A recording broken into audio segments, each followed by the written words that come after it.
Les particules interrogatives. T'as-tu déjà entendu quelqu'un prononcer le mot « tu » après un verbe pour formuler une question? Probablement! Le fait d'ajouter un « tu » après le verbe pour changer une phrase affirmative en phrase interrogative est un phénomène très courant au Québec. Tu veux-tu que je t'explique pourquoi?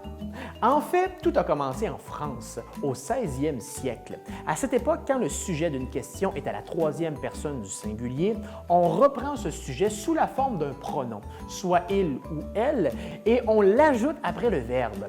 Ça donnait des phrases comme « Ton ami peut-il venir? » Mais comme c'était un ajout qu'on faisait seulement à l'oral, la lettre « i » n'était pas prononcée devant une consonne et la même phrase sonnait plutôt comme « Ton ami peut-il venir? » Avec le temps, le « i » s'est complètement effacé et les lettres « t » et « i » se sont fusionnées. Le « ti » est devenu ce qu'on appelle une particule interrogative. Une particule interrogative, c'est juste un petit mot qu'on ajoute après un verbe afin de former une question.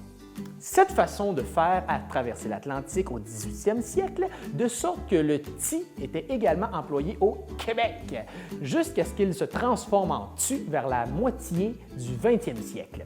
Le « tu » qu'on ajoute après le verbe pour formuler une question n'est utilisé qu'à l'oral et appartient au registre de langue familier.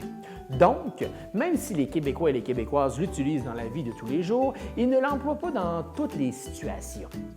Quand on fait une entrevue d'embauche, par exemple, l'employeur et l'employé potentiel vont utiliser un registre de langue formelle.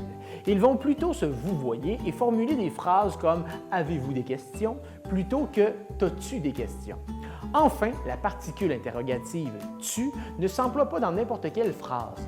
Il y a des règles établies et son utilisation est limitée aux questions fermées, donc aux questions dont la réponse peut être soit oui, soit non. En termes de sens, le « tu » remplace le « est-ce que » qui ne peut pas être utilisé dans les questions ouvertes. C'était-tu clair comme explication?